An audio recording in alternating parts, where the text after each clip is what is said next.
सम्यक दर्शन शुद्धम दुख निमित्तमपिदं तेन सुलभ भवदीजं।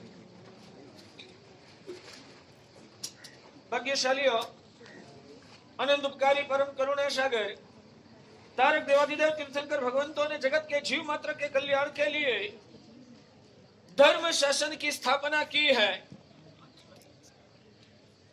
प्रभु ने अपने ज्ञान से प्रत्यक्ष रूप से जगत की स्थिति को दिखकर जो वास्तविक स्वरूप बताया है, इस संसार में रहे हुए सभी संसारी आत्माएं मिथ्यात्व में फंसकर खुद की जात का ही भान भूल गया। मिथ्यात्व में फंसकर इस जगत में सभी संसारी आत्माएं खुद आस्तिक कहते हैं। भाग्यशाली, क्या हम आस्तिक है या हम नास्तिक? आस्तिक है। अभी तक अंदर में सुषुप्त अवस्था में कुछ आस्तिक्य का बीजारोपण जरूर हुआ है, मगर वास्तविकता में परिणति की भूमिका में हमने अभी तक आस्तिकता को पूर्ण रूप से प्रकट नहीं किया है। ये शरीर में ही हम खुद का अस्तित्व का भान करते हैं, यानी कि मैं ये व्यक्ति हूँ, मैं एक मनुष्य हूँ, मैं किसी का लड़का हूँ। वो जो अंदर की समझदारी एक भाव का पर्याय की है, वो हमारी अज्ञानता है। मैं चैतन्य स्वरूप जीवात्मा हूँ। यहाँ के 14 दिनों के प्रवचन के दौरान मैं चैतन्य स्वरूप जीवात्मा हूँ और मैं ये शरीर से भिन्न हूँ। ये बात भाग्यशाली 14 दिन के दौरान मैंने कितनी बार बोला? बहुत बार बोला। आपको प्रश्न नहीं होता है कि साहब आप जो बता रहे हो वो तो आज तक आपने 14 दिन में करीबन 10 बार बोल दिया, बार बार एक ही बात करने में टाइम क्यों बिगाड़ते हो? आगे की नई नई भी बातें बताते रहिए, एक ही बात बार बार क्यों रटते हो? इसका अपना समय 47 दिन का 47 घंटा है ज्यादा से ज्यादा, तो 47 घंटा तो बहुत कुछ है ही नहीं, उसमें आप एक ही बात बार बार करने में समय को क्यों बिगाड़ते? ये हमारे समझ में आएगा, आगे की बात समझ में आएगी। हाँ, नहीं, ये समझने से हमारा कल्याण नहीं होता। ये समझने से हमारा कल्याण नहीं होता है। जब हमारी आत्मा इस संवेदना से भावित होती है तो ही हमारी आत्मा का कल्याण होता है। और ये संवेदना को भावित करने के लिए बार बार एक ही बात को रटना संवेदना को उजागर करने के लिए आवश्यक है। इसलिए मैं ये बात आपको बार बार बता रहा हूँ, वहां ही अटकना नहीं है। आज थोड़ा आगे चलूंगा, मगर याद दिला दिया कि ये संवेदना हमें अकेले बैठे हैं ना, तब भी बार बार ये शरीर तो विनाशी है। आंखें बंद करके रात्रि के टाइम में, दोपहर के टाइम में, सुबह में, वैली सवार में, आपको जब भी टाइम मिले 20 नवकार वाली गिनते गिनते 5 नवकार मंत्र की माला गिना थक गया, क्या करेंगे?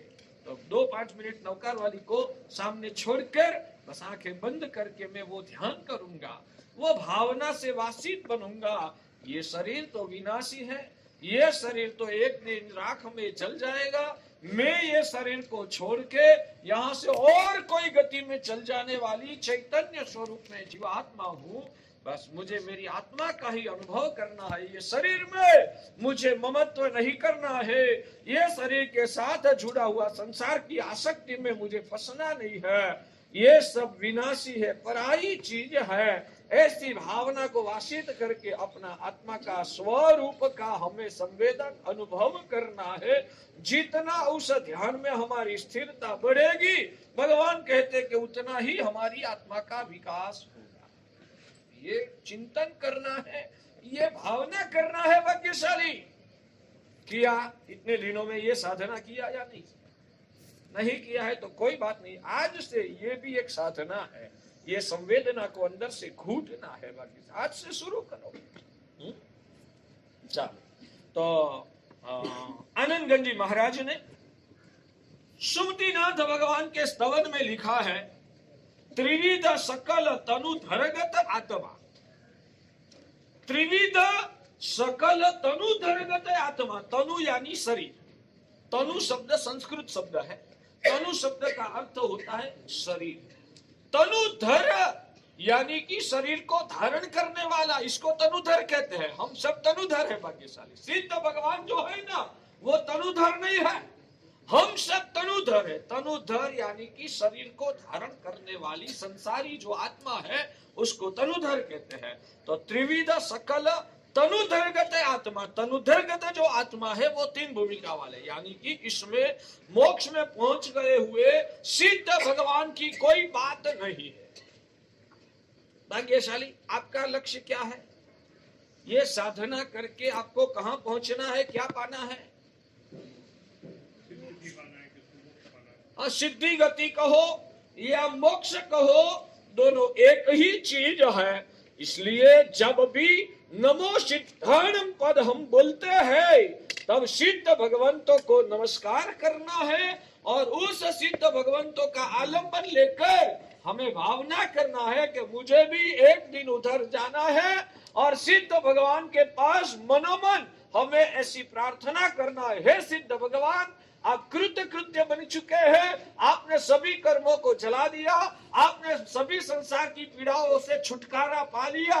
प्रभु आप परम आदर्श अवस्था को पाए हैं, अनंत काल तक अनंत सुख के आप स्वामी बन चुके हैं। मुझे भी आप जैसा बनना है, यानी कि मुझे भी सिद्धि गति में जाना है, इस संसार से मुझे भी छुटकारा पाना है, जन्म मरण के परिभ्रमणों से मुझे मुक्त होना है, बस मुझे सिद्ध भगवान बन जाना है। भगवान कहते हैं कि ये भावना जो है अंदर में, मुझे खुद को सिद्ध बनना है और संवेदना भी करना है कि मैं जब सिद्ध हो जाऊंगा तब मेरी स्थिति कैसी हो। ये शरीर नहीं होगा, ये घर गाड़ी बंगला का संसार नहीं होगा, इस दुनिया में कोई मेरी झंझट नहीं होगी, कोई जिम्मेदारी संसार के परिवारों के प्रति मेरी नहीं रहेगी, ये शरीर भी नहीं होगा, तो सब छूट जाएगा और मैं वहां मोक्ष में अनंत सुख का रसास्वाद को अनंत काल तक एक ही अवस्था में मैं महसूस करता रहूंगा। शरीर से भिन्न अकेला चैतन्य स्वरूप मेरी आत्मा उधर ठहरेगी। बस वो अवस्था कैसी होगी उसकी मुझे अभी ही संवेदना करना है। मैं ऐसा सिद्ध होऊंगा, मैं ऐसा सिद्ध होऊंगा और परमानंद में महसूस करता हूँगा। अनंत काल तक दुख का कोई अंश भी मुझे नहीं छुएगा। सिद्ध भगवान बनने के लिए भगवान अरिहंत प्रभु का मार्ग है। भगवान अरिहंत प्रभु का जो भी मार्ग है वो सिद्ध भगवान बनने के लिए है। इसलिए हर क्रिया करने के दौरान मेरा अनंतर लक्ष्य वो है कि मुझे धीरे धीरे कर्म को काटना है, संसार की स्थिति में से भी मुझे मेरी आत्मा को ऊंचे उठाना है। उपदान नहीं किया था तब तक उपदान करना है, उपदान करने के बाद विजन स्पष्ट हो गया है तो हो सके तो इस भव में नहीं हो तो जल्दी से जल्दी आगे के भवों में भी मुझे चारित्र को ही पाना है। और ऐसे चारित्र पाने के बाद भी अप्रमत्त अवस्था को उजागर करना है। अप्रमत्त अवस्था से भी आगे मुझे निष्कषाय दशा को प्रकट करना है और निष्कषाय दशा को प्रकट करके केवल ज्ञान पाना। ये स्टेप से भाग्यशाली। बोलो दूसरी बात, मुझे मार्गानुसारिता यानी कि संसार की पहले गुणस्थानक जो अवस्था है ना उससे ऊंचे उठ के सबसे पहले तो मुझे सम्यक दर्शन पाना है। सबसे पहला मेरा लक्ष्य है कि मुझे सम्यक दर्शन पाना है। सम्यक दर्शन पाने के बाद उसके ऊपर वाला स्टेप आएगा कि मुझे 12 व्रत धारण करके व्रतधारी उत्तम क्वालिटी का श्रावक बनना है। उत्तम क्वालिटी का श्रावक होने के बाद भी उससे ऊपर वाली जो दशा है साधु जीवन चारित्र धर्म की मुझे आराधना करना है, वो उससे भी ऊपर वाला स्टेप। तीसरी बार भी याद दिला दूंगा क्योंकि ये रटना, स्वाध्याय करना, विजन क्लियर करना बहुत जरूरी है। ये होने के बाद अप्रमत्त चारित्र की अवस्था को मुझे पाना, यानी कि अप्रमत्त दशा, सजाग दशा, यानी कि मेरे मन में भी संकल्प और विकल्प का तूफान न चले, भौतिक पदार्थों के प्रति मेरी आसक्ति का तूफान मेरे दिमाग में न बढ़े, वैसी अप्रमत्त दशा को मुझे पाना है। अप्रमत्त दशा पाने के बाद भी मुझे निष्कषाय दशा को प्रकट करना है। निष्कषाय दशा के बाद ऊपर मुझे वितराग होके केवल ज्ञान प्राप्त करना है। केवल ज्ञान प्राप्त करने के बाद मुझे अयोगी अवस्था में पहुंचना है और अयोगी अवस्था से भी ऊपर सभी कर्मों का क्षय करके मुझे मुक्ति पद में जाना है। ये स्टेप्स बताए, याद रहेगा, ये विकास का क्रम है भाग्यशाली। और डायरेक्ट है, जंप लगा के जा सकते हैं। आपके लिए अभी डायरेक्ट जंप लगा के कहां तक आ सकते हैं, 12 व्रत बीच में लेने की कोई जरूरत नहीं। यहाँ सम्यक तो पा लिया, डायरेक्ट हमारे पास साधु धर्म का स्वीकार करना, उतना जंप आप लगा सकते हैं।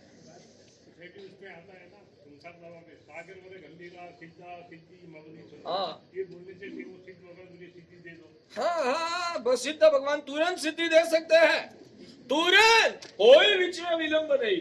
मगर वो आपकी प्रार्थना है ना, वो मुंह से नहीं, हृदय से भी नहीं, नाभि में से निकलनी चाहिए और बीच में कोई रुकावट नहीं हुई और आत्मा के प्रदेश से आपने वो नाद लगाया ना और अंतर के रोम रोम से और आत्मा के प्रदेश से सिद्धि अवस्था से आप भावित हो गए ना, तो भगवान कहते कि डायरेक्ट सागर और गंभीरा सिद्धा सिद्धि ममति संतु बोलो और आपको मोक्ष मिल जाए।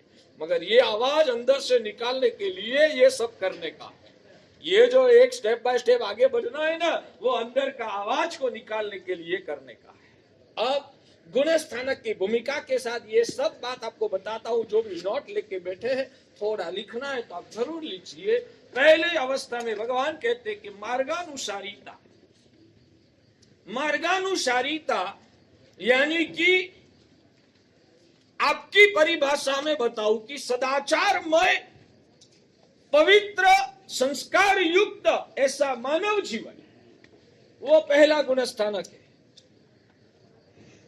पहला गुण स्थानक में क्या स्थिति है? सदाचार युक्त उत्तम क्वालिटी का संस्कार संपन्न मानव जीवन, वो मार्गानुसारिता है। मैं अब क्रमबद्ध आपको बताता हूँ, गुण स्थानक भी बताता रहूंगा, ये किस कौन से गुण स्थानक की भूमिका है, वो गुण स्थानक का अंक भी बताऊंगा। ये पहले गुण स्थानक वाली बात है। पहले गुण स्थानक में जो आत्मा होती है वो सदाचार युक्त संस्कार संपन्न पवित्र मानव जीवन जीता है। वो मानवता, आपकी परिभाषा में मानवता के गुण, शास्त्र की परिभाषा में मार्गानुसारी अवस्था, इसको भगवान पहला गुण स्थानक बोलते हैं। ये पहले गुण स्थानक की भूमिका है। यानी कि जिनका जीवन व्यसनों से भरा हुआ है, जो महास्वार्थी होते हैं, खुद के स्वार्थ के लिए दूसरे को ठोकर भी लगाते हैं, दूसरे के साथ दगाबाजी भी करता है, दुराचार का भी सेवन करता है, इसको भगवान कहते कि अभी पहला गुण स्थानक की भी स्पर्शना तात्विक रूप से उनको नहीं हुई है।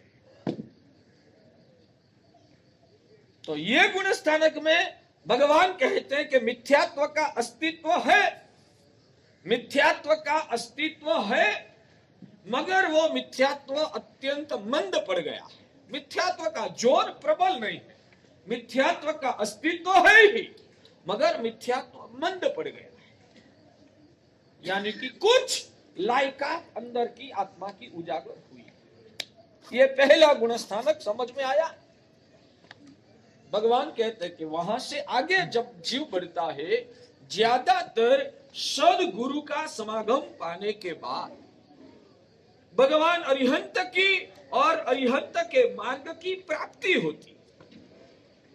ये मार्गानुसारिता की भूमिका उजागर हो जाने के बाद सदगुरु की, अरिहंत परमात्मा की और जिन शासन की जब प्राप्ति होती है, ये प्राप्ति होने की वजह से अंदर का मिथ्यात्व का कचरा पिघलता है।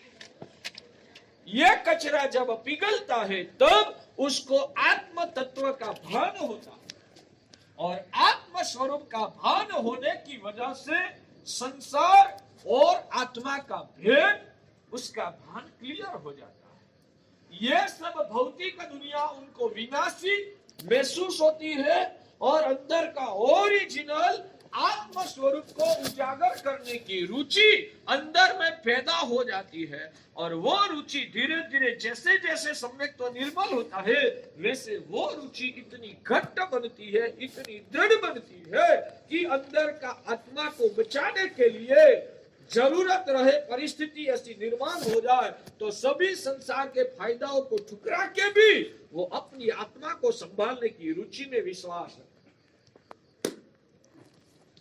जमता है। जब दो नुकसान सामने आ रहा है, अठारिया छोड़ के जाऊंगा तो मेरी आत्मा को नुकसान होने वाला है, और अठारिया में टिक के रहूंगा तो बाहर का व्यापार वगैरह का नुकसान हो रहा है। एक साइड में संसार का नुकसान है, दूसरी साइड में मेरी आत्मा का नुकसान है। दोनों में से एक नुकसान तो स्वीकारना ही पड़ेगा। ये हालत आ चुकी है तो क्या करना। तो ये संसार मर जाऊंगा, उसमें से कुछ साथ में आने वाला नहीं है। मुझे मेरी आत्मा को बचाने में ही मेरी भलाई है, उसमें ही मेरे मानव जीवन की सफलता है। इसलिए जब दो परिबल सामने आते हैं, संसार और आत्मा, तो अंदर से शायद मजबूरी हो, उनको उसको न्याय देना पड़ा, लाचारी हो, मगर अंदर से तो आवाज वो ही होती है, नहीं ये आत्मा का मैं छोड़ रहा हूँ, गलत कर रहा हूँ, मेरी आत्मा का ही कल्याण ये भव में करना, ये मौका भगवान की कृपा से मिला है। तो संसार का जितना भी नुकसान होने का संभव है ना, होने दो, वो स्वीकारने की तैयारी है। मगर मेरी आत्मा को जो अभी संसार में नुकसान हो रहा है ना, वो नुकसान स्वीकारने की मेरी मानसिक तैयारी नहीं है। उतना दृढ़ आत्म रुचि अंदर में प्रबल होती है, यानी कि दोनों में से जो आत्मा का ही पक्ष को खींचता है और संसार का नुकसान को स्वीकारने की भी तैयारी रखता है। यहाँ तक आत्मा की रुचि, आत्म स्वरूप की रुचि प्रकट हो गई है, और आत्मा का ओरिजिनल परम शुद्ध स्वरूप जो है उसका अंदर में आकर्षण पैदा हो गया। मुझे आत्मा का सभी कर्म का बंधनों को तोड़ के, सभी पुद्गल के भी बंधनों को तोड़ के, सभी अंदर में छाए हुए विकारों को भी मिटाकर शुद्ध ओरिजिनल जो परम शुद्ध आत्म स्वरूप है, वो स्वरूप को पाना है। तीव्र लगन लग जाती है। वो स्वरूप क्या है? सिद्धावस्था। ये परम शुद्ध स्वरूप क्या है? सिद्धि गति में सिद्ध भगवंतों की जो अवस्था है वो शुद्ध अवस्था है। ऐसी शुद्ध अवस्था तक मुझे पहुंच जाना है, मुझे भी ऐसा बन जाना है। वो भाव की लगन, इसको भगवान सम्यक दर्शन है। हमारे में सम्यक दर्शन की भूमिका लग रही है। ये जब मैं विधान करता हूँ, ठीक है, क्रिया करते हैं, मगर एक बात समझ लेना, जब तक ये लगन नहीं लगी है ना, तब तक ये सब क्रियाओं का जो परमानंद मिलना चाहिए वो नहीं मिलेगा। वो आनंद तो ही आएगा मैं ये साधना के माध्यम से मेरी मोक्ष गति को निकट ला रहा हूँ। ये सब संसार का जो आत्मा में लगा हुआ विकार और कचरा है वो निकल रहा है, उसकी खुशी सम्यक दृष्टि आत्मा को मिलती है। ये है चौथा गुण स्थान।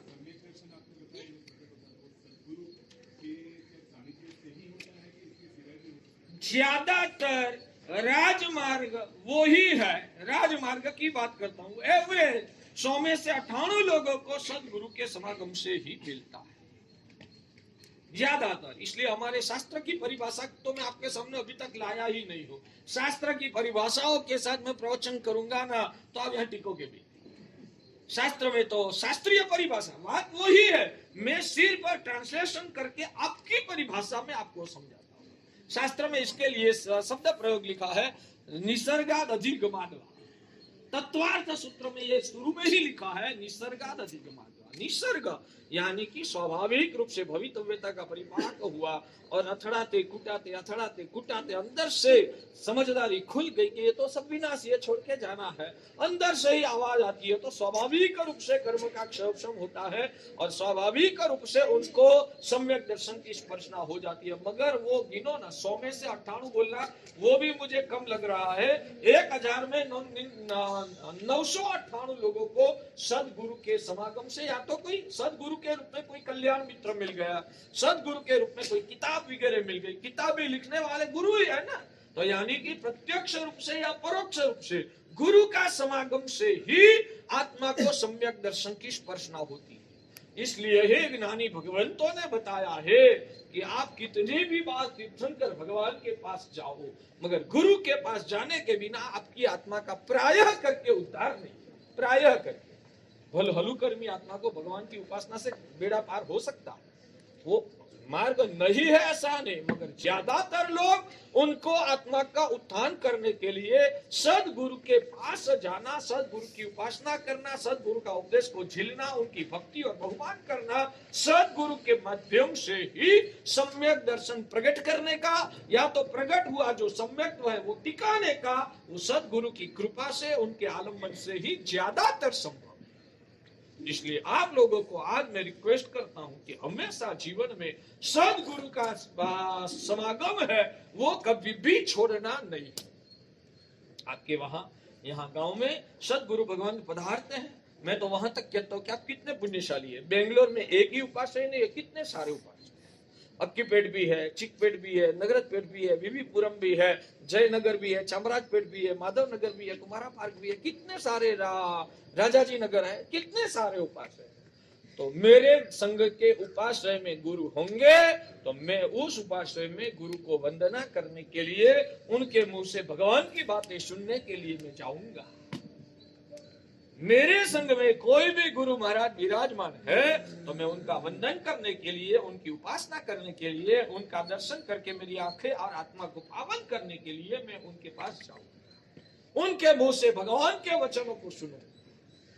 और मेरे संग में कोई गुरु विद्यमान नहीं है तो आसपास के संग, कोई भी संग में और कोई गुरु भगवान होंगे तो वहां तक भी मैं लंबा होके उनकी उपासना जरूर करूंगा। आपके लिए भाग्यशाली, ज्यादातर आप जानते हैं कि क्या शब्द प्रयोग शास्त्रों में लिखा है, आपको जीनोपासक लिखा है। आप लोगों के लिए शास्त्र में क्या शब्द प्रयोग किया है वो आपको बता रहा हूं। आप लोगों को शास्त्र में जीनोपासक शब्द बताया है, मुख्य रूप से आप लोगों के लिए शास्त्र में श्रमणोपासक बताया, यानी कि जीनोपासक से भी ज्यादा आपके लिए श्रमण की उपासना करना वो परमात्मा तक पहुंचने का राजमार्ग है। इसलिए आपको श्रमणोपासक बनना है। मैं आज 14वें दिन आज आपको मैं रिक्वेस्ट करता हूं, मेरी भावना है कि जो मेरी बातें आपको छुई हुई है तो आज निर्धार कीजिए कि मैं मेरे संग में नहीं होंगे तो आसपास के कोई भी संग में कोई भी सदगुरु भगवंत होंगे तो मैं दिन में 24 घंटे में एक बार तो उनको वंदन करने के बिना मेरा दिन फाजुल नहीं निकालूंगा। करोगे? शक्यतः कोशिश करना, कोई भी गुरु भगवान को वंदन करने के बिना मेरा दिन फाजुल नकामा नहीं जाना चाहिए। समझ में आता है भाग्यशाली? तो ये जो अवस्था है सिद्धि गति पाने की रुचि अंदर पैदा, भाग्यशाली। मैं आपसे एक प्रश्न करूं, आप जब धंधा शुरू करते हो, मान लो कि कल्पना के घोड़े दौड़े, मैं भी करोड़पति बन जाऊंगा। करोड़पति बनने के बाद यहां से निकल के मैं ऐसा विवीपुरम या जयनगर में मैं मेरा बंगला, खुद का बंगला बना दूंगा और व्यापार की एक ऑफिस, एक ब्रांच है, 10 ब्रांच में खोल दूंगा और हजारों कर्मचारियां मेरी सेवा करते होंगे, उसको मैं पगार चुकाता हूंगा, सरकार भी मेरी नोंद लेगी और मेरी नोंद लेकर राजकारण में भी मुझे अच्छा सम्मान मिलेगा।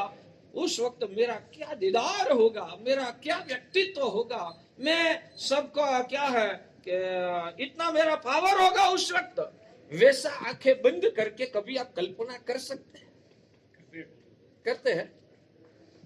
ये तो एक उदाहरण दिया। ऐसा कोई भी मैं शादी कर दूंगा, लड़का हो जाएगा, बाद में मैं बच्चा को ऐसे डांटूंगा, बच्चा को ऐसे आगे लाऊंगा और समाज में मेरा वट पड़ जाएगा, ऐसा कोई, ये तो उदाहरण दिया। ऐसी ऐसी कल्पनाएं आप कर सकते हैं या नहीं कर सकते?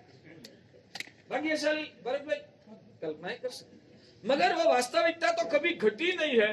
वास्तविकता होने के पहले भी आप ऐसी कल्पना कर सकते हैं, कर सकते। अच्छा, उस कल्पना का आपको आनंद मिलता है या नहीं?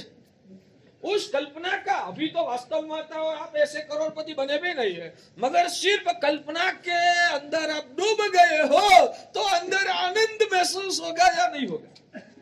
होता है? हाँ या ना? रिस्पॉन्स ठीक नहीं मिल रहा है। वैसे ही मैं मोक्ष में पहुंच गया, शरीर का भी बंधन छूट गया, कोई पीड़ा मेरे को नहीं है। ये बात जब निकली है ना, मैं अलग ढंग से बताता, आज आपको अलग ढंग से बताऊंगा। मोक्ष में जाते हैं ना, मोक्ष में सबसे बड़ा सुख क्या है जानते हैं? मोक्ष में सबसे बड़ा सुख क्या है आप जानते हैं भाग्यशाली? मोक्ष में सबसे बड़ा सुख क्या है वो जानते हैं? आया ना? मोक्ष में कोई भी प्रकार का दुख नहीं है, वो मोक्ष का सबसे बड़ा सुख है। मोक्ष में कोई भी प्रकार का दुख नहीं है, वो सबसे बड़ा सुख है। बंधन नहीं है वो भी। हाँ, बंधन, कोई भी प्रकार का दुख नहीं, उसमें बंधन भी आ गया। मैं कभी कभी कहता हूँ ये सिद्ध भगवंतों को शरीर का भी बंधन नहीं है, और शरीर का भी बंधन नहीं होने की वजह से सिद्ध भगवान अशरीरी है। एक बात समझो कि जब तक आप सिद्ध भगवान नहीं बने हैं ना, तब तक आप कृत कृत्य नहीं हुए, आपको कुछ न कुछ करने का बाकी रह जाता है। भगवान अरिहंत परमात्मा को भी अरिहंत का पद का त्याग करके मोक्ष में जाना पड़ता है। भगवान अरिहंत भी हमारी अंतिम अवस्था नहीं है। अरिहंत पद वो भी हमारी अंतिम अवस्था नहीं है। अरिहंत होने के बाद भी अरिहंत भगवान को भी अभी 4 कर्म का उदय बाकी है। 4 कर्म का परिणाम अरिहंत भगवान को भी भुगतना पड़ता है, और बाद में अरिहंत भगवान भी सभी कर्मों का क्षय करके ये देह का त्याग करते हैं, और भगवान अरिहंत भी मोक्ष में जाते तभी भगवान भी कृतकृत्य होते हैं। यानी कि सर्व कार्यों से निवृत्त मोक्ष में जाने के बाद अरिहंत को भी मोक्ष में जाना पड़ता है। मोक्ष में जब तक नहीं गए तब तक अरिहंत पद भी अधूरा है। समझ में आता है? तो अपन को लक्ष्य क्या बनाना है? मोक्ष का। हर रोज आप उपदान में आया है ना, आप अंदर का परिवर्तन लाओ।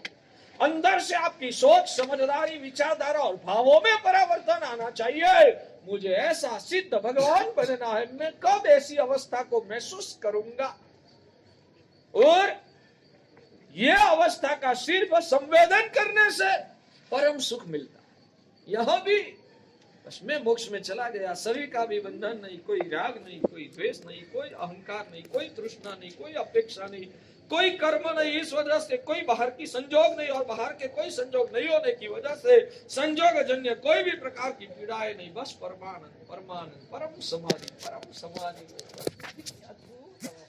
बस मैं भी वैसा हो जाऊंगा, और हो जाऊंगा करते करते उस ज्ञान की धारा में आप लीन हो गए तो खुद का सिद्ध स्वरूप कैसा होगा ना, उसका आंशिक झलक का अनुभव यहाँ भी औषध में, आज इस पैलेस ग्राउंड में भी आप कर सकते हैं। आंशिक रूप से वो करो तो कर्म भी चलेगा।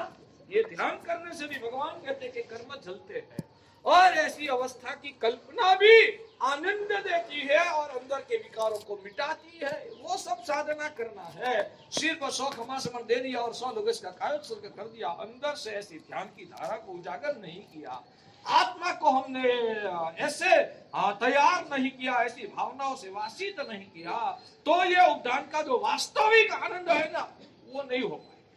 अंदर का आनंद को पाने के लिए अब हमें अंदर में डूबना है, और अंदर में ये भावना से हमारी आत्मा को हमें तैयार करना है। तो जैसे करोड़पति हो जाऊंगा तो क्या मजा आएगा, मेरा खुद का गाड़ी बंगला परिवार हो जाएगा तो कितना मजा आएगा, उसकी कल्पना का भी जैसे आप आनंद लेते हैं ना, वैसे ही सिद्ध पद की अवस्था की कल्पना का भी हमें आनंद लेना चाहिए। और यह सिद्ध अवस्था का जो आनंद है ना, वो ही सम्यक दर्शन। सिद्ध अवस्था अभी तक पाया नहीं है, मगर कल्पना से उस अवस्था की रुचि अंदर पैदा करके आत्मा में भावित किया, और उसका आनंद में आप सरक गए, डूब गए, भान भी भूल गए। मैं पहले इस में बैठा, जब 5 मिनट, 10 मिनट, 12 मिनट, 15 मिनट ध्यान में रहोगे ना, तब आप सब भूल जाओगे। बाद में अचानक आंख खुली तब पता चलेगा कि मैं तो पहले इस में बैठा। ध्यान के दौरान आप भूल जाओगे। भगवान कहते हैं ये सम्यक दर्शन की अनुभूति है, ये सम्यक दर्शन की अनुभूति है। भाग्यशाली करना है तो ऐसे ही बातें चित्ते करते करते नहीं आएगा। इसके लिए तो पुरुषार्थ करना पड़ेगा, आपको आंखें बंद करनी पड़ेगी, सब विचार और संपर्कों को छोड़ना पड़ेगा, बाहर से आने वाले लोगों के साथ भी संपर्क को बंद कर देना पड़ेगा, और धीरे धीरे समता आएगी, और बाद में अंदर ये भावधारा और संवेदना की स्पर्शना होगी, तो धीरे धीरे आपको वो सुख का बिंदु उजागर होगा। यहाँ भी आप मोक्ष सुख की आंशिक झलक की अनुभूति कर सकते। इसलिए पुरुषार्थ करना। तो सिद्ध भगवान वो हमारी अंतिम अवस्था है।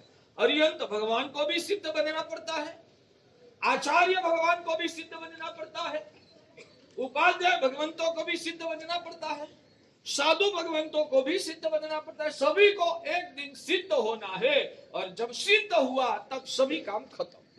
अरिहंत बन गए तो भी सब काम खत्म नहीं हुआ, सिद्ध बनोगे तब आपकी परिपूर्ण अवस्था खुलती। इसलिए अपन को सिद्ध पद की अवस्था का अभिलाष रखना चाहिए, और सिद्धि गति में कोई भी प्रकार का दुख नहीं, वो सबसे बड़ा। मैं कभी कभी कहता हूं भाग्यशाली, आप लोगों को दुख कितने प्रकार के हैं? आप लोगों को दुख कितने प्रकार के हैं? हजारों प्रकार में से 5, 10, 15 नाम गिनाइए।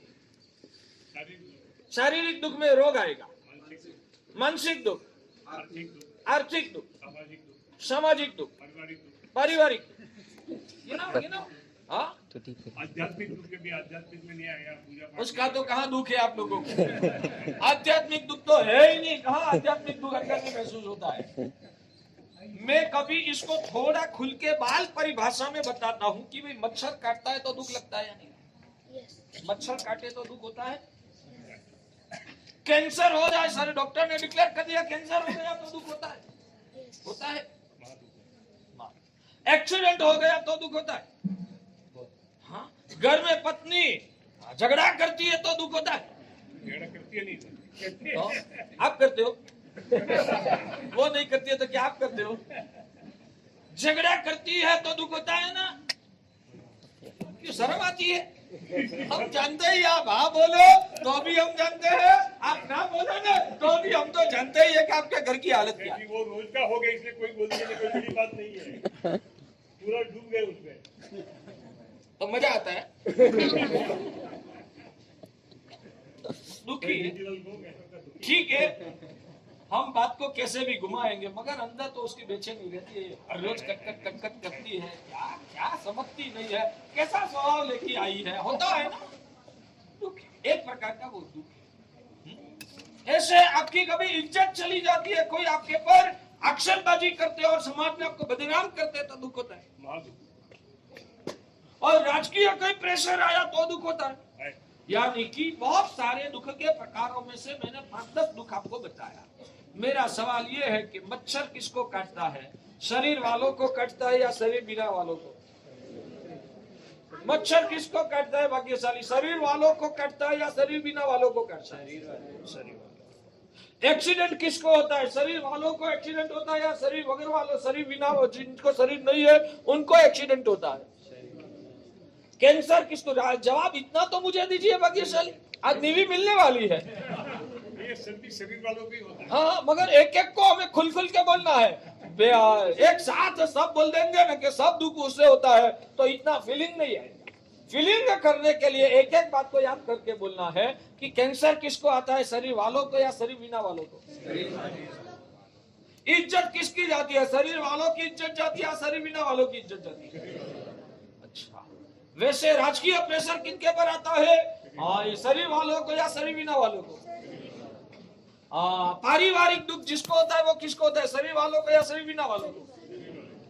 मानसिक दुख जो बिना या वो किसको होता है? टेंशन किसको होता है? शरीर वालों को या शरीर बिना वालों को? यानी कि इस जगत में जितने भी दुख के प्रकार है वो सब प्रकार के दुख शरीर से जुड़ा हुआ है।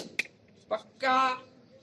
इस संसार में जितने भी प्रकार के दुख है वो सब प्रकार के दुख शरीर से जुड़ा हुआ है। हाँ या ना? थोड़ा तो ठीक रिस्पॉन्स दो यार। हाँ या ना? सब प्रकार के दुख शरीर के साथ जुड़ा हुआ है, और भगवान कहते हैं कि जब तक शरीर से जुड़ा हुआ है तब तक दुख का भी अस्तित्व रहेगा। जब तक शरीर से जुड़ा हुआ है तब तक दुख का भी अस्तित्व रहेगा।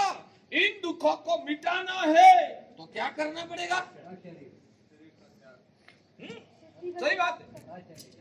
सभी प्रकार के ये सम्यक दर्शन है भाग्यशाली। मैं अभी जो भी आपको बता रहा हूँ ना प्रवचन में इतने दिनों से, वो आपका मिथ्यात्व का जहर को मिटाकर सम्यक दर्शन को निर्मल बनाने के लिए ये उपदेश दे रहा हूँ। है ना, देवलोक के देव सब शरीर वाले हैं, उनको भी बार दुख है। आपसे भी ज्यादा दुखी वो है, अंदर से, मन से बहुत दुखी है वो। आपको वो सुखी लग रहा है ना, वो आपकी बुद्धि का भ्रम है। पहले तो वो तय करना, सुख कहाँ रहने वाली चीज है, सुख कहाँ रहने वाली चीज, अंदर रहने वाली चीज है, बाहर रहने वाली चीज। तो अंदर से जो, एक बात बहुत शॉर्ट में आप समझिए, अढळक समृद्धि वाला भी जो अंदर से बेचैन है, वो समृद्धि के ढगले के बीच में भी दुखी है। ये सूत्र भूलो मत, यह सूत्र भ्रमणा वाला आपने आपके दिमाग में भ्रमणा को पोसा है आज तक। सबसे पहले यह भ्रमणा को क्लियर करो कि कितनी अबजो रुपया की संपत्ति के ढगले के बीच में भी जो अंतर मन से अस्वस्थ है, वो संपत्ति के बीच में भी अंदर से वो दुखी है। मंजूर? या मुंह पे हाँ बोलते हो, अंदर से मानते हो? अंदर से मानते हो? अढळक समृद्धि के बीच में भी जो अंदर से बेचैन है, अंदर से अस्वस्थ है, मानसिक रूप से अस्वस्थ है, वो संपत्ति के बीच में, समृद्धि के बीच में, राज वैभव के बीच में भी अंदर से वो दुखी है। सही बात? वो सबसे ज्यादा है, सुसाइड करने वाले सभी वही है। अनुभव की बात करते हैं। संपत्ति का ढगला आपसे ज्यादा है ना, उनको पता है कि अंदर से मैं दुखी हूँ। सबसे पैसे वाले सबसे हाँ? सुख के लिए भी तो शरीर चाहिए, जैसे आपने बनाया। नहीं, सुख के लिए शरीर की कोई जरूरत नहीं है। सिद्ध भगवान को शरीर नहीं है, परम सुखी है। तो अनुभव कैसे होगा? हाँ? यहाँ तो हम सुख दुख का अनुभव करते हैं शरीर से। हाँ, वो अनुभव आप कर सकते हैं। जब भी शरीर की ममता छूट जाती है ना, बाद में आप महसूस, तो ये संसार में हो सकता है। हाँ, ये संसार में भी हो सकता है। हाँ, कर बताओ ना, निर्लेप हो गए जीवन ये तो। कब तक? एक बात समझो कि संसार में आप जो निर्लेप दशा की बात करते हैं ना, वो भ्रमणा भी हो सकती है, और शायद 1 मिनट, 2 मिनट, 5 मिनट, पूरी जिंदगी के लिए आप निर्लेप होके बताओ, कहाँ संभव है? और पूरी जिंदगी के लिए जो निर्लेप हो गए तो मोक्ष मिल जाएगा। पूरी जिंदगी के दौरान निर्लेप हो गए तो आपको मोक्ष मिल जाएगा। ये सूत्र आप ध्यान से बराबर मगज में बिठाइए। समृद्धि के बीच में भी जो अंदर से जीव मानसिक रूप से अस्वस्थ है, तो समृद्धि के बीच में भी वो दुखी है। ठीक? ओके?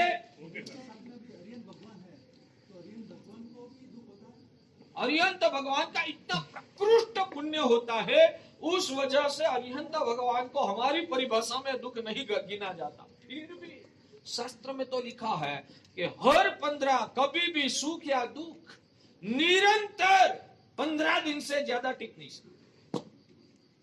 आंशिक तो दुख आएगा ही आएगा। अभी आवश्यक निरुक्ति में ये बात है।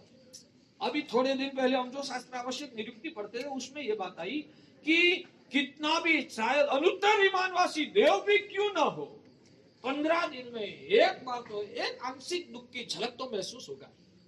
वैसे नरक गति के नरक के जीव कितना भी दुख हो, 15 दिन में मिनिमम एक बार तो उनको आंशिक सुख की अनुभूति होती ही है। निरंतर सुख किसी को इस संसार में हो ही नहीं सकता, निरंतर दुख किसी को इस संसार में नहीं हुई सकता। यह आवश्यक निरुक्ति सूत्र का वचन।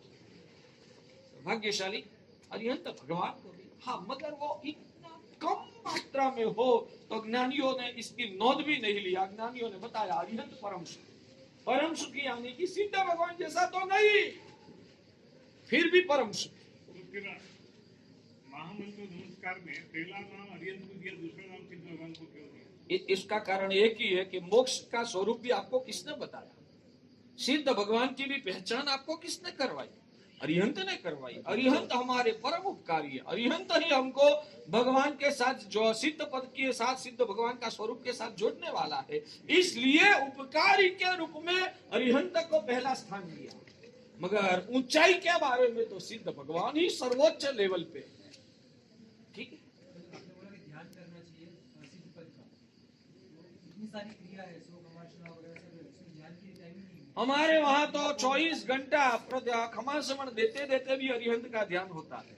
कायो सर्ग होते हो, कायो सर्ग में हम क्या करते हैं? अर्यन्ते कित्तैस्सं चौविसंपि केवली उषव मदियञ्च वन्दे संभवम् अभिनन्दनं च सुमयं च बहुमकहं सुपासं जीर्णं च चंदकहं।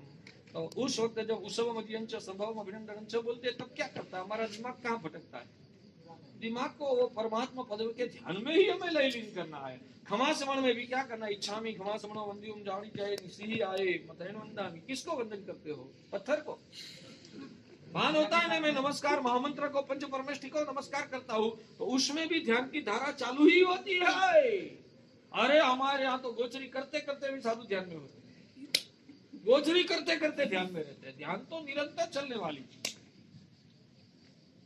तो अपनी बात वो थी, सबसे पहले उस अवस्था की रुचि पैदा करो। मुझे वो पाना है। वो जब तक नहीं पाया तब तक दुखी है। उस चर्चा के दौरान ये बात जो निकली थी ना, आज महत्व का सूत्र मैं आपको सिखा रहा हूं कि कितनी भी समृद्धि के बीच में भी, जैसे कि मान लो कि अडवाणी जी नायब बड़ा प्रधान थे।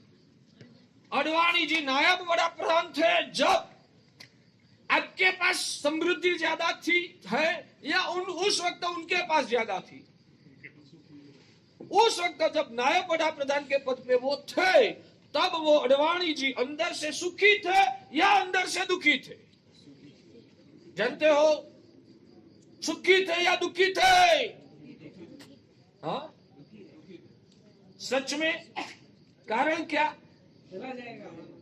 चला जाएगा नहीं, वाजपेयी को हटाकर उसकी गद्दी पे बैठना था।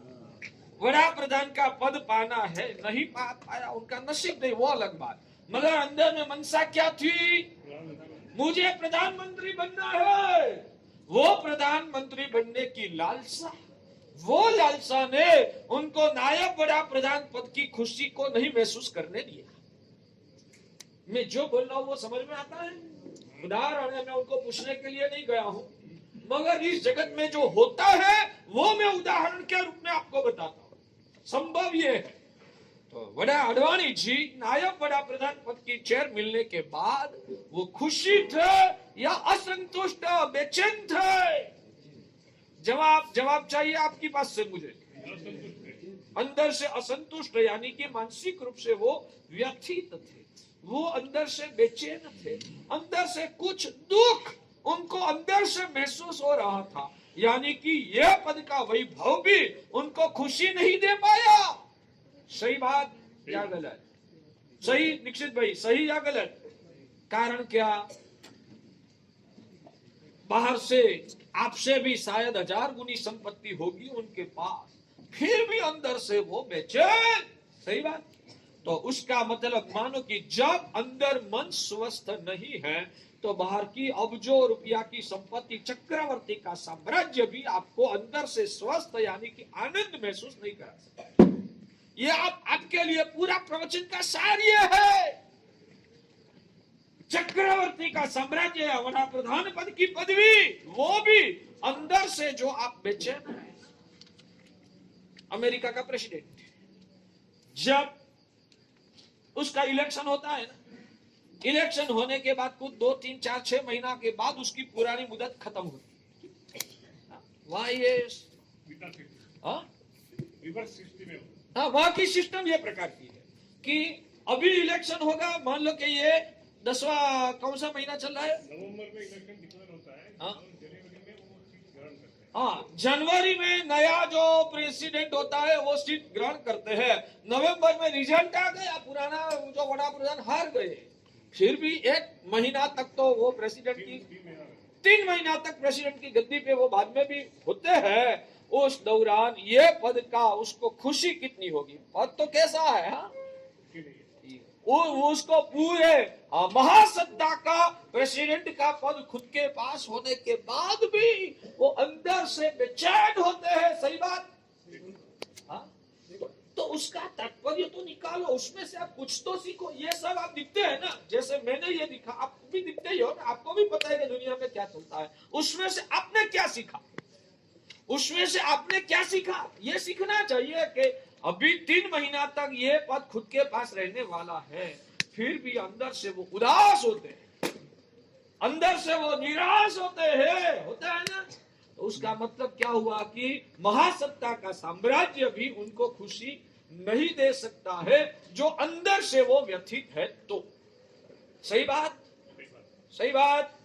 आगे चलता हूं। जिनके पास कुछ नहीं है मगर तृष्णा का अभाव है, अपेक्षा का अभाव है, आसक्ति का अभाव है, अहंकार का अभाव है, महत्वाकांक्षा का अभाव है, ये सब अंदर की जो विकृतियां खत्म हो जाने की वजह से अंदर मन से जो स्वस्थ है ना, वो उनके पास कुछ न हो, भीख मांग के खाना लेता है ना, तो भी वो चक्रवर्ती से भी ज्यादा खुशी में रहेगा। हमारे पास क्या है? हमारे पास क्या है? हाँ? प्रश्न है, तृष्णा। हमारे पास की बात है, हमको कहां तृष्णा है? मैं ये कहता हूं, अंदर मन से जो स्वस्थ है, ये सूत्र आप अंदर में लिखो, अंतर मन से जो स्वस्थ है। पहला तो अंतर मन से स्वस्थ कौन रह सकता है वो क्लियर। जिसको अहंकार नहीं है, जिसको अहंकार नहीं है वही स्वस्थ रह सकता है। अंदर से अहंकार है ना, वो स्वस्थ नहीं रह पाएगा। अपेक्षा जिसको नहीं है, तृष्णा जिसको नहीं है, आसक्ति जिसको नहीं है, महत्वाकांक्षा जिसको नहीं है, वासना जिसके अंदर में नहीं है, ये सब विकृतियां खत्म हो गई ना, वो ही अंदर से स्वस्थ रह सकता है। ये सब विकृतियां जिसके अंदर में छाई हुई है ना, वो स्वस्थ नहीं रह पाएगा, वो अंदर से बेचैन हो जाएगा। फिर से बोलूं, अहंकार, आसक्ति, अपेक्षा, महत्वाकांक्षा, तृष्णा, वासना, ईर्ष्या, कषाय, हाँ, ये सब विकार जिसकी अंदर में भरे हुआ है ना, वो हमेशा अंदर से बेचैन रहता है। और जहां बेचैनी है, स्वस्थता नहीं है, वहां कितनी भी समृद्धि होगी वो अंदर से बेचैन रहेगा, निराश, उदास, दुखी, अंदर से वो व्यथित और व्याकुल रहेगा। ये पूरा प्रवचन का सार आपको मैं बता रहा हूं। जमता है कुछ, न जमे तो पूछो, बाद में आगे चलो।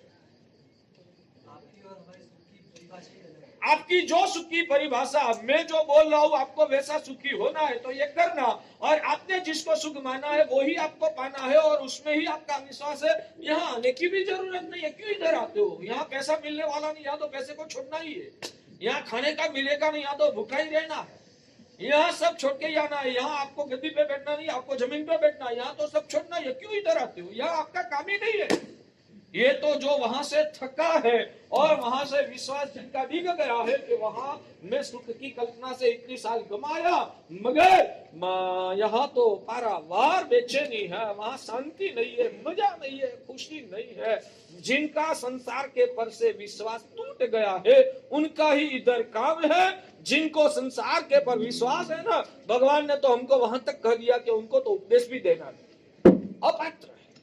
पात्रता पाने के लिए पहले आपका संसार के प्रति जो विश्वास है वो डिगे, आप अंदर से चलायमान हो जाओ। यहाँ क्या करूं, दुखी हूं, कोई रास्ता नहीं मिलता है, वैसा जो संसार में बेचैन हुआ है ना, उनको ही उपदेश देना, उनको ही रास्ता मिलता है। मगर आपकी श्रद्धा वहां की है ना, आपके लिए उपदेश है नहीं।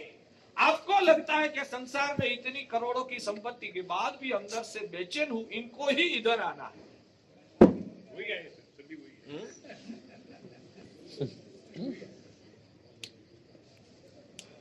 जमता है भाग्यशाली, में जो बोल रहा हूं वो समझ में आता है। तो इतना दोबारा बोल के आगे चलूंगा। मुझे मूल विषय का अनुसंधान ध्यान में ही है, कहां से निकला हुआ और आज किधर जाना है। मगर ये बीच में की बात जो है ना, वो अगत्य की है। वो आप अंदर से दृढ़, अभी भी अंदर नहीं जम रहा है तो दोबारा मुझे पूछो, मगर ये अंदर में समझ क्लियर कर दो कि कितनी भी समृद्धि के बीच में भी मन जो स्वस्थ नहीं है तो व्यक्ति दुखी। ये सूत्र लिखना है तो लिख के रखो। कितनी भी समृद्धि के बीच में भी मन जो स्वस्थ नहीं है तो व्यक्ति दुखी है। और संपत्ति का बिल्कुल अभाव होने के बाद भी अंदर से जो स्वस्थ है ना, मेरा प्रश्न ये, अंदर से ही परम स्वस्थता है तो बाहर की चीजों की जरूरत भी क्या? मेरा तो अलग ढंग से मैं प्रश्न करूंगा, जिसका मन अंदर से अस्वस्थ है उनको बाहर की समृद्धि का मतलब क्या? जिनका मन अंदर से ही अस्वस्थ है उनको बाहर की समृद्धि से मतलब क्या? मैं जो प्रश्न करता हूं वो समझ में आता है? क्योंकि कितने भी समृद्धि उनको स्वस्थ नहीं बना पाएगी, अंदर से ही वो दुखी है, तो यह समृद्धि उनको खुशी नहीं देगी। अंदर से जो अस्वस्थ है उनको बाहर की समृद्धि कितनी भी मिलेगी वो समृद्धि उनको खुशी नहीं देगी। इसलिए अंदर से अस्वस्थ मन वालों को यह मिली हुई समृद्धि का कोई मतलब ही नहीं है। ठीक है, समझ में? अभी मैं जितना बोलता हूं उतना समझ में आता है ना? और जिनका मन अंदर से स्वस्थ है उनको भी बाहर की समृद्धि का क्या मतलब?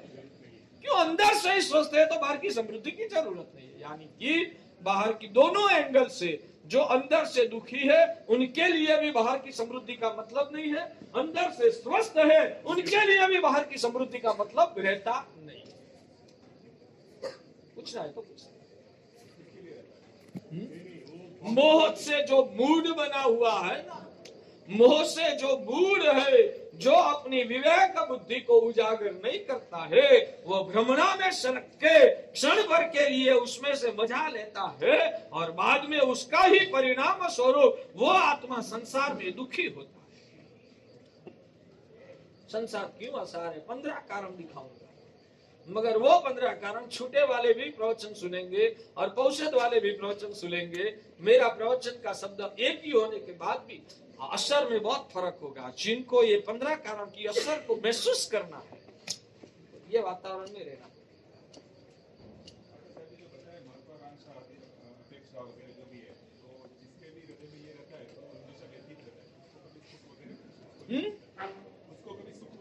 वास्तविक सुख नहीं मिलता है। ब्रह्मणा से वो क्षण भर के लिए मजा माने वो अलग बात है, वास्तविक सुख जिसको कहते हैं वो उसको नहीं मिलता।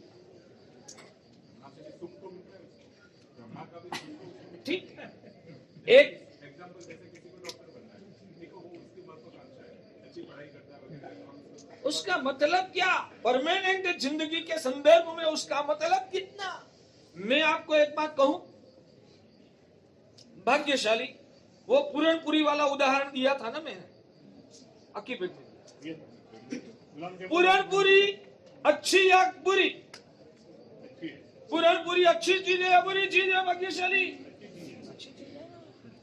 अब कहीं भोजन समारोह में गए थे, पूरनपुरी आई, गर्मा गर्म घी से लचमचती, वो पूरनपुरी, एक पूरी पूरनपुरी, दूसरी पूरनपुरी, तीसरी पूरनपुरी खा लिया, पेट भर दिया, मजा आया।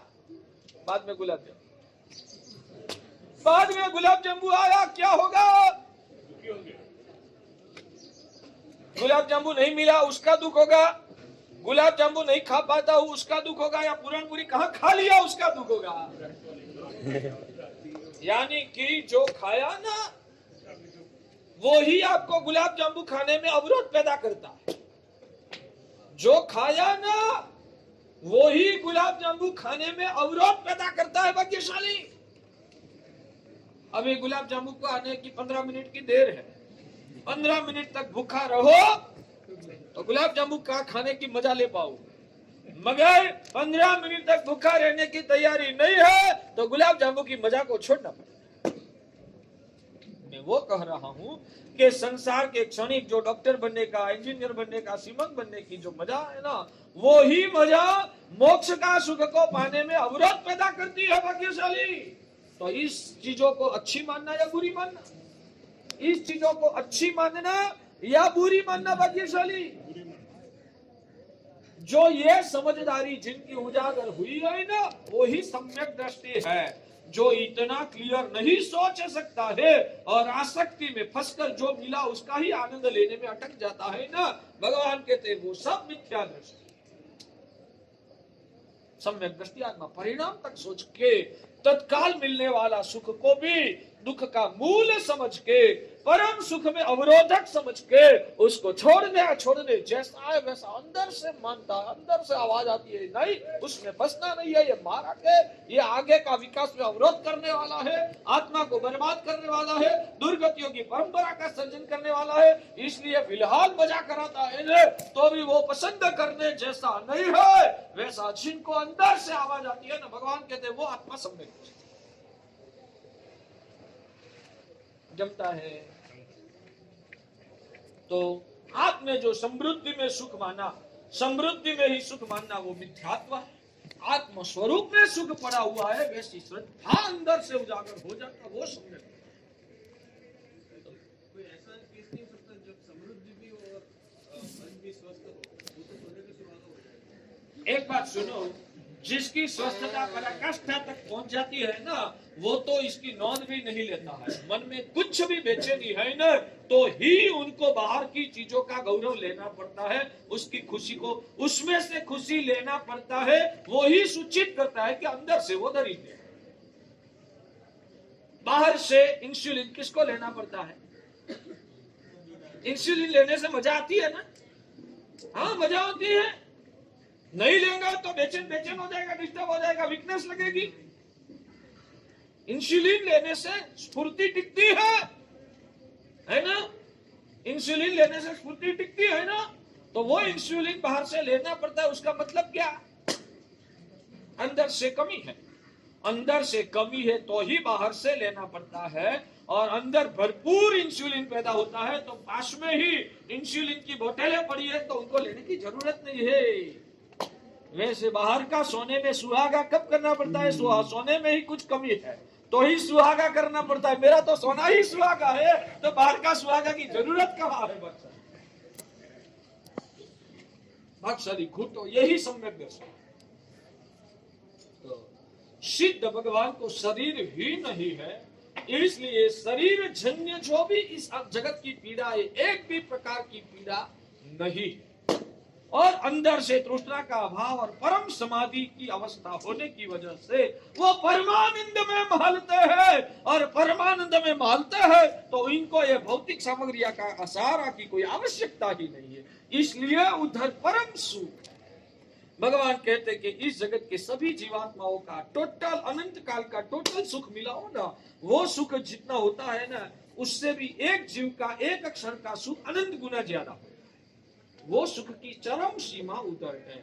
इसलिए सम्यक दृष्टि आत्मा हमेशा चाहता है कि मुझे तो वहां ही जाना है। सम्यक दृष्टि आत्मा वो ही चाहता है कि मुझे तो उधर ही जाना है, वो ही अवस्था पाना है। वो अवस्था जब मिलेगी तब। मगर यहाँ बैठे बैठे कि भी ये जो वर्णन सुना है ना, उस वर्णन का स्वाध्याय और भावना करके अंदर मन से हमें वो संवेदन करना है कि मैं भी ऐसा सिद्ध बन जाऊंगा ना, जन्म मरण का परिभ्रमण खत्म हो जाएगा और अनंत काल के लिए वहां का जो परमानंद की अवस्था है ना, वो प्रकट हो जाएगी। मुझे वैसा होना है, मुझे वैसा होना है, मुझे वैसा होना है। कब मैं ऐसा हो? वास्तव में, प्रैक्टिकल में। कल्पना से तो अभी भी मैं हो जाता हूँ, और वास्तविक ऐसी परिणति में मैं कब पहुंच जाऊं? वैसा जो भाव और ध्यान करता है ना, भगवान कहते कि ये ध्यान करने से जीवात्मा का सम्यक दर्शन निर्मल होता है। नमो सिद्धार्थ जब भी बोलो याद आना चाहिए, मुझे उधर पहुंचना है। और ऐसी अवस्था को जिन्होंने पाया, ऐसे सिद्ध भगवंतों को नमस्कार करता हूँ। उनको नमस्कार करने से ही उस अवस्था पाने का मेरा अंदर की पात्रता उजागर हो। इस भावना के साथ नमो सिद्धानंद, नमो सिद्धानंद, नमो सिद्धानंद। यहाँ ऐसे तो 20 माला गिन लिया, बाद में टाइम बचा है तो क्या करेंगे? आंखें बंद करके नमो सिद्धानंद। उसमें मेरा भी नंबर होगा, कभी मैं भी नमो सिद्धानंद में मेरी खुद की आत्मा भी आ जाएगी। ऐसी अवस्था को बस पाना है, महसूस करना। सम्यक दर्शन निर्मल बनता है, इसलिए ये करना चाहिए। अपनी बात किसमें से निकली थी? 14 गुण स्थानक का विकास क्रम की बात मैं आपके सामने कर रहा हूं। मानवता का सदाचार संपन्न, संस्कार युक्त ऐसी जो पवित्र जीवन की अवस्था है, इसको शास्त्र में पहला गुण स्थानक कहते हैं। ये पहला गुण स्थानक को शास्त्र की परिभाषा में मार्गानुसारी गुण स्थानक भी कहते हैं। मंद मिथ्यात्व की दशा भी कहते हैं। मिथ्यात्व का जोर मंद पड़ता है तब इतनी भूमिका पैदा है। ये पहला गुण। उसके बाद जीवात्मा जब उससे ऊंचे आता है, अंदर की परिणति की निर्मलता बनती है, और ये अवस्था जब प्राप्त होती है कि आत्मा और उद्गल का भेद भान हो जाए। मैं आत्मा हूं और ये जो दिखती दुनिया है वो सब पौद्गलिक अविनाशी है, मेरी आत्मा से पराई है, जड़ है, अचेतन।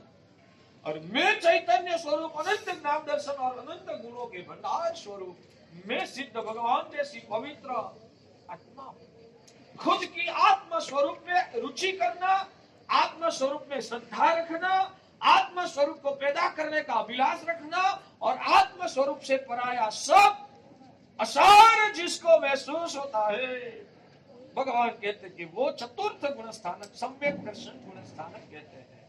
वो चौथे नंबर का गुण स्थानक।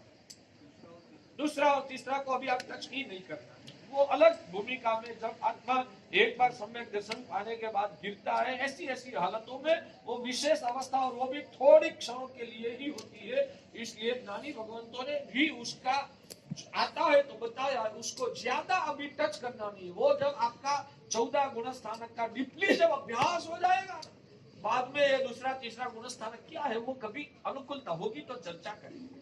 अभी तो ज्यादातर सब जीवात्माएं मिथ्यात्व दशा में से सबसे पहला आता है तो चौथे गुण स्थानक पे ही आता है। तो ये चतुर्थ गुण स्थानक सम्यक दर्शन गुण स्थानक है। भगवान कहते हैं कि ये सम्यक दर्शन गुण स्थानक जब खुलता है ना, तभी आत्मा का विकास का दरवाजा खुलता है, तभी धर्म का प्रवेश हो सकता है। जब तक ये सम्यक दर्शन पैदा नहीं हुआ तब तक आप 12 व्रत धारण करो, तब तक आप छरीपालित संग निकालो, तब तक आप मासक क्षमण से पारणे मासक क्षमण करते रहो, वर्षी तप श्रेणी तप सिद्धि तप करते रहो, स्वद्रव्य से हिमालय का निर्माण करो, कुछ भी धर्म की आराधना करो। मगर भगवान कहते हैं कि वो सब तेरा वास्तव में धर्म स्वरूप नहीं है, धर्म का आभास है। वास्तविक भगवान की परिभाषा में आत्मा का विकास के हेतु के रूप में जो धर्म गिना जाता है, उस धर्म की अभी तक तो तुझे स्पर्शना भी नहीं हुई है। ये भगवान का वचन है। इसलिए धर्म कितना किया, वो जितना महत्व का है, उससे भी ज्यादा सम्यक दर्शन की स्पर्शना हुई या नहीं हो, वो गंभीर प्रश्न। ठीक है, तो ये चतुर्थ गुण स्थानक की व्याख्या बताई। सम्यक दर्शन की बहुत परिभाषाएं हैं, सब परिभाषाओं में अभी नहीं जाना है, मगर ये आत्मा की रुचि उजागर हो जाए और अब आत्मा के लिए ही उसका स्वप्न बनेगा। आत्मा का कैसे उत्थान करना, वही जिनका लक्ष्य रहेगा, वो आत्मा सम्यक। ये सम्यक दर्शन चौथा गुण स्थान। बाद में आएगा 5वें नंबर में। 5वें नंबर में भगवान कहते हैं देशवृत्ति गुण स्थान। 5वें नंबर में आता है देशवृत्ति गुण स्थान। बोलिए। यहाँ से तो मोक्ष में नहीं जा सकते, वो परम सुख हम महसूस नहीं कर सकते, तो यहाँ पे जो हमें सुख मिला है वो सुख छोड़कर धर्म किसे करें? वास्तविक सुख छोड़ने का बोल क्यों? भाग्यशाली बेंगलोर से अंतरराष्ट्रीय फ्लाइट होती है, बेंगलोर से अंतरराष्ट्रीय फ्लाइट होती है, हुबली से। अब एक व्यक्ति हुबली में रहता है, एक व्यक्ति हुबली में रहता है भाग्यशाली, उनको अमेरिका में कोई बड़ी जॉब या बड़ा व्यापार मिल रहा है, इसलिए उसको अमेरिका में जाना है। मगर हुबली से तो कोई फ्लाइट डायरेक्ट अमेरिका नहीं जाती है, तो अब हुबली को छोड़ देगा तो उसकी हालत क्या? हुबली से तो डायरेक्ट कोई फ्लाइट अमेरिका जाने वाली है ही नहीं, और हुबली का व्यापार छोड़ देगा, हुबली की नौकरी को वो छोड़ देगा, तो उसकी हालत क्या होगी? बताइए क्या हालत होगी, वो मुझे बताइए आप। हंसना नहीं है, जवाब दो भक्सन। हाँ, तो जो हुबली में रहता है उनको तो अमेरिका की जॉब के लिए हुबली की जॉब नहीं छोड़ना चाहिए ना। मैं वो पूछ रहा हूँ, आप तो समझदार है, मुझे बताइए क्या करना है? मैं वो बोल, भले डायरेक्ट हुबली से भले अमेरिका की फ्लाइट नहीं है, तो हुबली से हम बेंगलोर आएंगे और बेंगलोर से हम अमेरिका जाएंगे, मगर इसके लिए भले अभी फिलहाल हुबली से डायरेक्ट अमेरिका की फ्लाइट नहीं भी है, तो अभी हुबली को तो छोड़ना ही पड़ेगा। जो हुबली को छोड़ता है और बेंगलोर में आता है वो अमेरिका जा सकता है। वैसे यहाँ से डायरेक्ट अमेरिका की फ्लाइट नहीं मिलती है, तो हमें यहाँ से महाविद्यालय की फ्लाइट लेनी पड़ेगी। यहाँ से डायरेक्ट मोक्ष की फ्लाइट नहीं है, तो हमें मोक्ष में जल्दी से जाना है तो महाविद्यालय की फ्लाइट लेनी। तो महाविद्यालय की फ्लाइट कहां से जाएगी, कैसे मिलेगी? अभी जो संसार के सुख है वो छोड़ेंगे, और चारित्र धर्म जो है वो महाविद्यालय की फ्लाइट। तो महाविद्या की फाइट पकड़ना है, महाविद्या से आपको मोक्ष मिल जाएगा। महाविद्या यानी कि आपका उदाहरण के संदर्भ में बेंगलोर, और संसार का जो सुख है वो आपका हुबली। संसार से आप डायरेक्ट मोक्ष में नहीं जा सकते हैं, या तो यहां से डायरेक्ट मोक्ष नहीं मिलता है, तो महाविद्या में जाने के लिए महाविद्या की ये फ्लाइट है, वो पकड़ना चाहिए। वो पकड़ना व्याजबी है, समझदारी है, या हमारी अज्ञानता है? ये लेना वो मूर्खता है या समझदारी है? हम अक्सर जवाब मिलता है कि नहीं मिला? आपका प्रश्न का जवाब मिल गया तो आगे चलूं। मिल गया तो बोलो छोड़ना चाहिए, यहाँ से डायरेक्ट मोक्ष नहीं होता है, तो ये चारित्र यहाँ इस भाव में लेना चाहिए या नहीं लेना चाहिए? बोलो तो सही, में नहीं दे दूंगा यार। तो यहाँ से डायरेक्ट मोक्ष नहीं हो सकता है, तो ये चारित्र यहाँ लेना चाहिए या नहीं लेना चाहिए? लेना चाहिए। बोलने से भी कर्म का क्षय होता है, लेने जैसा है। हाँ, इतना भी बोला ना, मगर सिर्फ मुंह से मत बोलना, हृदय से बोलना। शर्त इतनी है, आप सिर्फ बोलोगे नहीं बोलोगे तो चलेगा। वो तो दिल से मुझे लेने जैसा है। हाँ? लेने जैसा है। यहाँ से बोलते हो या यहाँ से? लेने जैसा है। इतना भी बोला ना तो हमको खुशी है। चलो, आप लोग भले संसार नहीं छोड़ सकते, मगर अंदर से तो माना ना कि यही लेने जैसा है, ऐसा अंदर से आपने मान लिया ना, हमको खुशी मिलती है कि चलो बीज पड़ गया है, कभी ना कभी ये बीज उगेगा, इस भाव में नहीं तो दूसरे भाव में तारा चलिए हमारे चले हो जाएंगे। तो भाग्यशाली सम्यक दर्शन के बाद आता है देश विरोधी का। जैसे बीच में ताराचंद जी ने पूछा था, जंप लगा सकते हैं या नहीं लगा सकते? जंप लगा सकते, मगर वो जंप की बात अभी नहीं करना है। चौथे पगथिये से डायरेक्ट छठे पगथिये जा सकते हैं। जो आत्मा सात्विक होती है और वैराग्य उछलता है तो वो छठे पगथिये भी जा सकते हैं, मगर बीच में अपन को पांचवें पगथिया की बात तो करना ही है, समझना है। तो भगवान कहते हैं कि देश वृत्ति धर्म वो पांचवा पगथिया है। ये पगथिया यानी कि शास्त्र की परिभाषा में इसको गुणस्थानक कहते हैं, पांचवा गुणस्थानक। पांचवा गुणस्थानक क्या है? तो भगवान कहते हैं कि देश वृत्ति का स्वीकार, देश वृत्ति धर्म की पालना करना, वो पांचवा गुणस्थानक। देश वृत्ति यानी क्या? तो भगवान कहते हैं पहले सर्ववृत्ति को समझो। सर्वथा पाप कर्म का बंद कराने वाला, हिंसा, झूठ, चोरी, अब्रह्म परिग्रह के रूप में जो महापाप गिना जाता है, उस पापों का प्रचखान करने के साथ भगवान अरिहंत प्रभु ने दिखाया है वैसा साधु धर्म का जो स्वीकार करना, वो सर्ववृत्ति धर्म कहता है। छठा गुणस्थान हमारा, हम जो भी साधु साध्वी है व्यवहार से हमारा ये छठा गुणस्थानक गिना जाता है। प्रतिज्ञा करने के साथ भगवान ने जो सर्ववृत्ति चारित्र धर्म की यानी कि साधु धर्म की जो मर्यादा बताई है, वो छठा गुणस्थानक है। और सभी तीर्थंकर भगवान की ये बात ध्यान में रखिए, कोई भी तीर्थंकर भगवान जब भी केवल ज्ञान पाते हैं, केवल ज्ञान पाने के बाद भगवान समवसरण में बैठकर जब भी पहली जो देशना देते हैं ना, उस देशना में भगवान भव्य जीवों को क्या कहते हैं?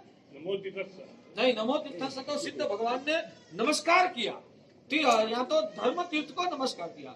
भव्य जीवों को भगवान उपदेश में क्या बोलते हैं? वो बात सामायिक करने जैसा है, औषध लेने जैसा है, उपदान करने जैसा है, वही बताते हैं ना। हाँ, दो धर्म बोले, दो में पहला धर्म क्या बताते हैं वो चर्चा करता हूँ। सामायिक करना है, औषध करना, मासिक श्रवण करना, आइन बिल की नवपजी की होली करना, उपदान तब की आराधना करना, वो बताते हैं ना, क्योंकि अभी तो सब नए नए हैं। पहला क्या बताएंगे? अरे नए जीवों को भी पहली बात वो करते हैं, नए जीव है, पहली बार भगवान ने अभी तो आज समोसरण में पहला मंडा है, पहला ही समोसरण में पहली ही देशना है, और पहली देशना में सामने वालों अभी तक तो सामयिक प्रतिकोण भी सीखा नहीं है। भगवान पहली देशना में क्या कहेंगे जानते हो? भगवान पहली देशना में वो ही बात करते कि भाग्य से मानव जन्म पाने के बाद आत्मा का अनंत सुख को पाना है, तो उसका राजमार्ग चारित्र धर्म है, दीक्षा ही लेने जैसा, वो ही बताएंगे सब तीर्थंकर। ऋषभदेव ने भी वही बताया, अजितनाथ, संभवनाथ, शांतिनाथ ने भी वही बताया, नेमिनाथ, पार्श्वनाथ को, महावीर स्वामी को, सभी ने वही बताया। महाविजय क्षेत्र में सिमंदर स्वामी ने भी वही बताया, युगमंदर स्वामी वगैरह बाहु सुबाहु तीर्थंकर ने भी वही बताया। नेक्स्ट 24 में पहला तीर्थंकर पद्मनाभ होंगे तो वो भी पहला वही बताएंगे। सब तीर्थंकरों का सबसे पहला आदर्श उपदेश वही है, भाग्यशाली आपको कल्याण करना है, अनंत सुख पाना है तो दीक्षा ही लेना, उससे ही आपको परम सुख की प्राप्ति हो सकती है। आपको भी मैं वही बता रहा हूं, अनंत सुख पाना है, मिला हुआ मानव जन्म को सफल करना है, तो आपको भी दीक्षा लेने के बिना आपका उद्धार नहीं है। इसलिए हमारे गुजराती में तो एक क्या बोलते हैं इसको, सुवाक्य बोलते हैं, मानव जीवन नो एक ज सार, संयम विना नहीं। बोलो तो सही यार, भगवान कहते हैं, बोलते हैं ना तो अभी मिथ्यात्व का जहाज पिघलता है, सम्यक की स्पर्शना होती है।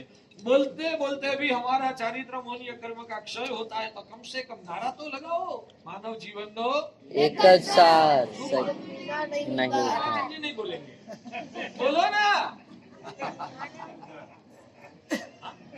तो भाग्यशाली ये सर्ववृत्ति धर्म है, चारित्र दीक्षा।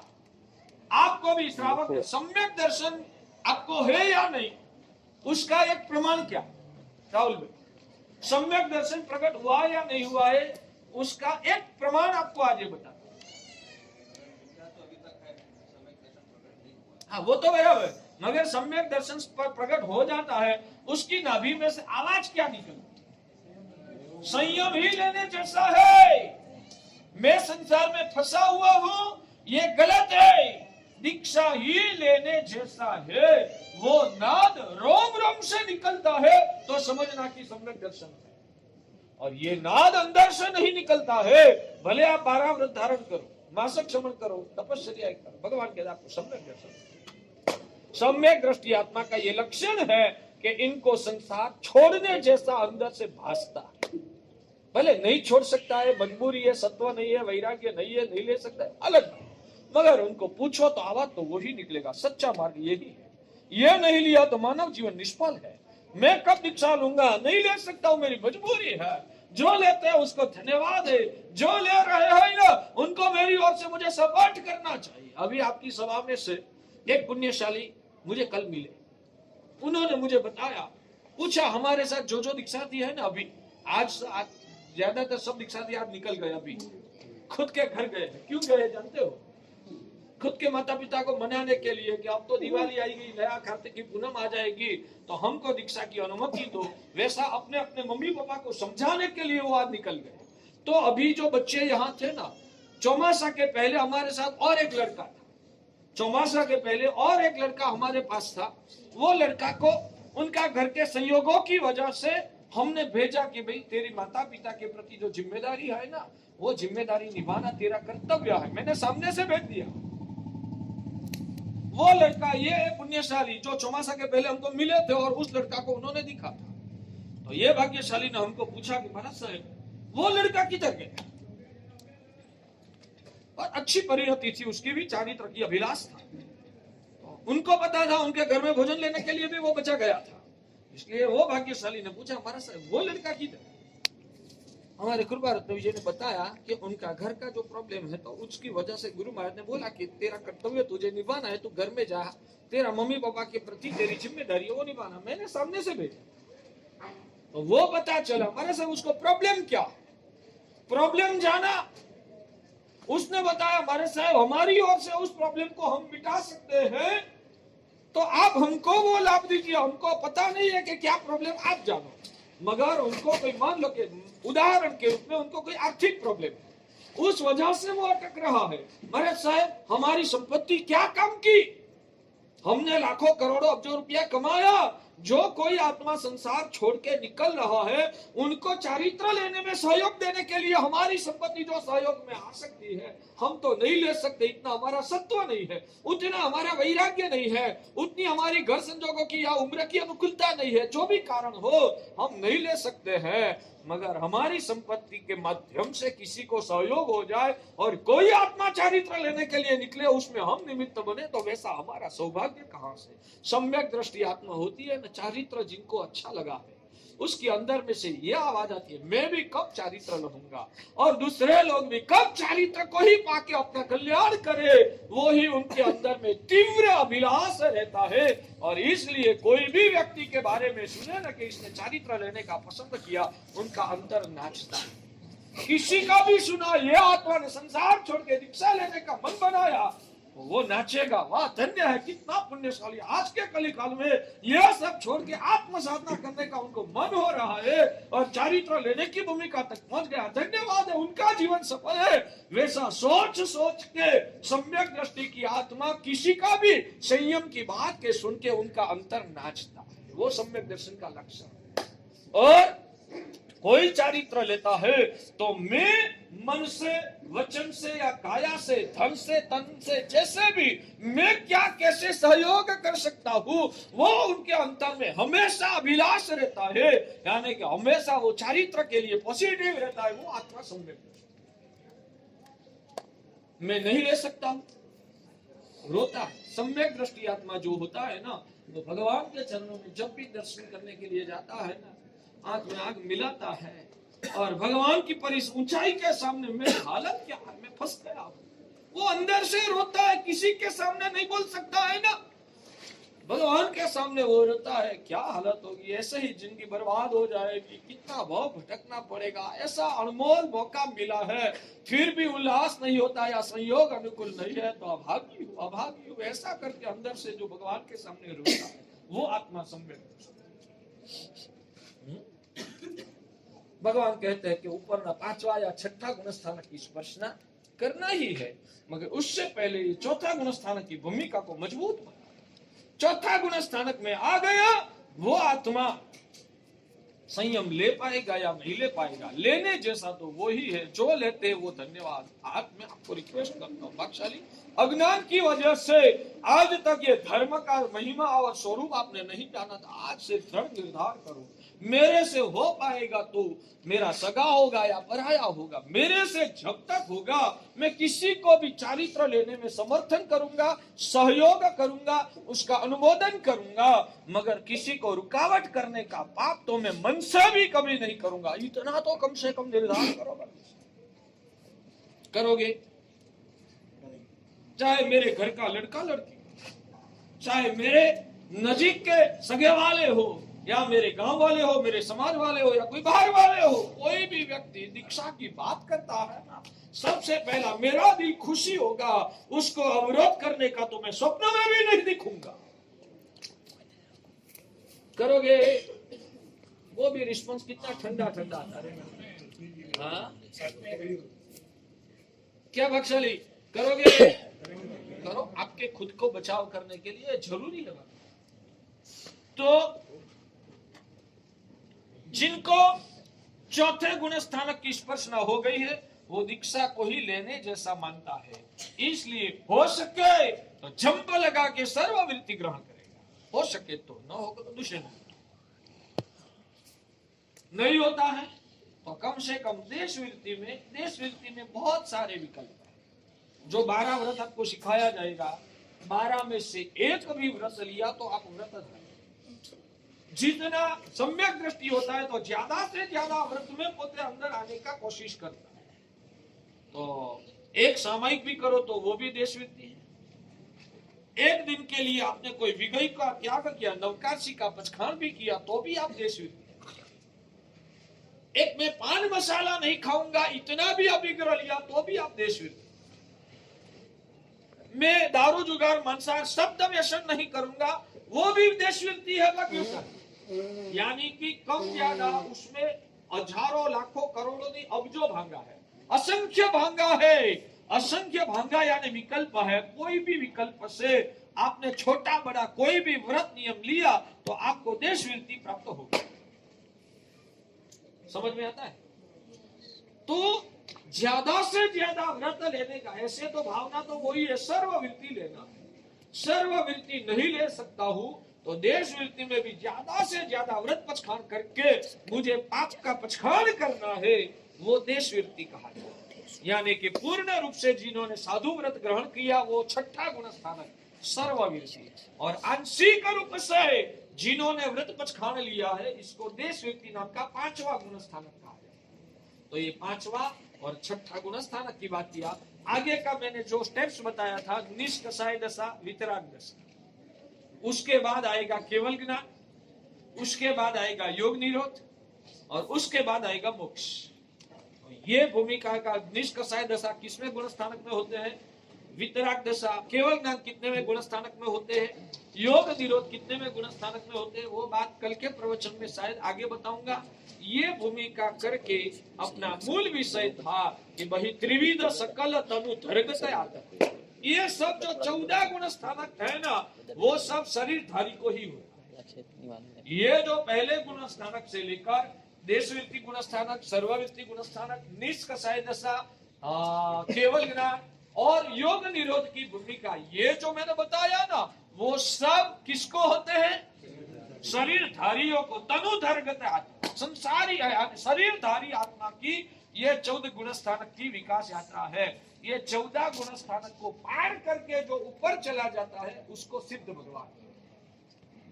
ये 14 गुण स्थानक की भूमिका को पार करके जो ऊपर चला जाता है, मोक्ष में चला जाता है, इसको सिद्ध भगवान। सिद्ध भगवान जो है वो अशरीरी है, और ये 14 गुण स्थानक वाले जो भी जीवात्मा है वो सब सशरीरी है।